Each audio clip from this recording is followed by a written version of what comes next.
हमारे साथ एक और कॉलर जुड़ गए हैं, शिव मुजफ्फरनगर से। शिव, पूछिए अपना सवाल। क्या सवाल है आपका? मैम सवाल ये है कि देहात में तो बहुत बुरा हाल है, खांसी वगैरह जैसे हो जाती है, गले में पेन वगैरह होता है, तो कुछ मेडिसिन वगैरह? जी, शिव से शायद कॉल ड्रॉप हो गई है, लेकिन डॉक्टर रमेश, जो मैं समझ पाई वो शायद ये पूछना चाहते थे कि देहात में लोगों को दवा मिलने में समस्या होती है। अगर खांसी हो रही है या जुकाम हो रहा है तो वो क्या कर सकते हैं, या कौन सी दवा वो शायद लेकर रख सकते हैं, या घर पर क्या कर सकते हैं? वो पैरासीटामोल, बुखार अगर आ रहा है तो पैरासीटामोल, खांसी है तो खांसी की दवाई, पर अगर बहुत ज्यादा तकलीफ तो एंटीबायोटिक की जरूरत पड़ सकती है।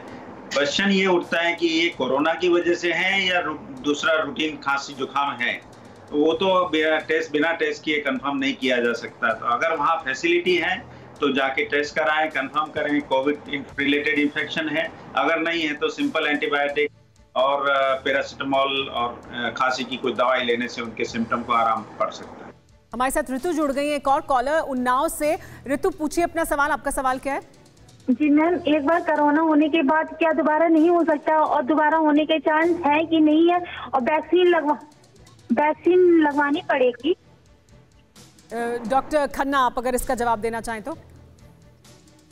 देखिए, एक बार कोरोना होने के बाद दोबारा कोरोना हो सकता है, लेकिन चांसेस कम होते हैं। स्पेशली पहले 3 महीने में तो चांस काफी कम होते हैं। लेकिन आजकल जो नए वेरिएंट्स आ रहे हैं, नए म्यूटेंट्स हैं, उसमें एक के बाद दूसरा कोरोना डेफिनेटली हो सकता है, और आपको इसीलिए सेम प्रिकॉशंस रखने हैं, और 3 महीने के बाद तो ज्यादा रखने हैं। कभी कोरोना होने के ठीक होने के बाद ये मत समझो कि अब आपको कोरोना से इम्यूनिटी हो गई, अब आपको कोरोना नहीं होगा। सिमिलरली वैक्सीन लगाना जरूरी है। एक बार कोरोना हो जाए तो ठीक होने के करीब 1.5 से 3 महीने बाद वैक्सीन लगाना बहुत जरूरी है, क्योंकि वो फ्यूचर इन्फेक्शन जो है वो प्रिवेंट करता है। नॉर्मली ये देखा गया कि कोरोना होने के 3 महीने तक, 3 से 6 महीने तक एंटीबॉडीज रहती हैं, और उसके बाद उनकी वैल्यू या उनकी लेवल कम होते जाती है, तो उतनी रोबस्ट इम्यूनिटी नहीं रहती है, इसलिए वैक्सीन लगाना जरूरी है। अच्छा डॉक्टर खन्ना, एक और सवाल है लोगों के मन में। मैं अगले कॉलर को लूँ उससे पहले ये सवाल भी ले लेते हैं। मैं अपनी तरफ से आपसे पूछ रही हूँ, क्योंकि लोग इस तरह के सवाल बार बार पूछते हैं। वो ये कि आपको कोरोना हुआ था, पिछले साल हुआ था, सितंबर में हुआ था, और अब हम बात कर रहे हैं कि अलग तरह का वेरिएंट आ गया है कोरोना का। आपने एक डोज ले भी ली है वैक्सीन की, और अब अलग तरह का वेरिएंट है, तो क्या ये अलग तरह से आपको इफेक्ट करेगा, या आपकी कुछ इम्यूनिटी है जो आपको मदद कर सकती है, या बिल्कुल ये नए सिरे से आपको पूरी तरह से इफेक्ट करेगा? कि अगर आपने वैक्सीन ले रखी है तो वैक्सीन कुछ हद तक दूसरे वेरिएंट में भी असर करती है। कुछ जैसे ब्राजीलियन या साउथ अफ्रीकन वो हैं जो स्ट्रेन है, उनमें वैक्सीन का, नई जो वैक्सीन का असर उतना नहीं है, बट मोर और लेस एक क्लास इम्यूनिटी जरूर रहती है, एक्सेप्ट 1-2 वेरिएंट के।